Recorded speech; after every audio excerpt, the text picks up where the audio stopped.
Hi అండి. ఈరోజు నేను మీకు చూపించబోయే వంట క్యాలీఫ్లవర్ పచ్చనపప్పు. ముందుగా ఆయిల్ పెట్టుకొని అది వేడయ్యాక లవంగా, దాల్చిన చెక్క వేసుకోవాలి. తర్వాత కొంచెం కరివేపాకు వేసుకోవాలి.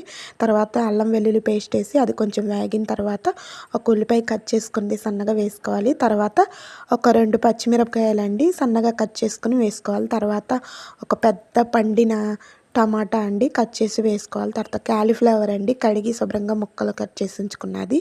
దీన్ని నేను ఉడకపెట్టలేదండి, పచ్చిది వేసాను. తర్వాత దీనికి సరిపడా ఉప్పు, పసుపు వేసి కొంచెం కలిపి పుదీనా కూడా వేసుకోవాలి. తర్వాత ఇదంతా మొత్తం ఒకసారి కలుపుకొని మూత పెట్టి ఒక 2 నిమిషాలు ఉడికించుకోవాలి. తర్వాత దీంట్లోకి జీలకర్ర అండి, జీలకర్ర మనం ఎప్పుడు వేసినా ఇలా నలిపి వేస్తే కనుక స్మెల్ చాలా బాగుంటుంది. ఈ జీలకర్ర వేసిన తర్వాత కొంచెం గరం మసాలాలు వేసుకోవాలండి, అలాగే ధనియాల పొడి. ఇవన్నీ 2 నిమిషాలు తిప్పి మూత పెట్టుకోవాలి. తర్వాత ఉడికించిన పచ్చిశనగపప్పు అండి, అది కూడా వేసి ఒకసారి మొత్తం అంతా కలిపి కొంచెం ఎసరేయాలండి. ఎందుకంటే ఈ మసాలాలన్నీ మొత్తం ఇవన్నీ వాటర్లో కొంచెం ఒక 2 నిమిషాలు పట్టి ఉడికితే బాగుంటుంది. అలా 2 నిమిషాలు ఉడికిన తర్వాత తీసి ఒక స్పూన్ కారం వేసుకోవాలండి.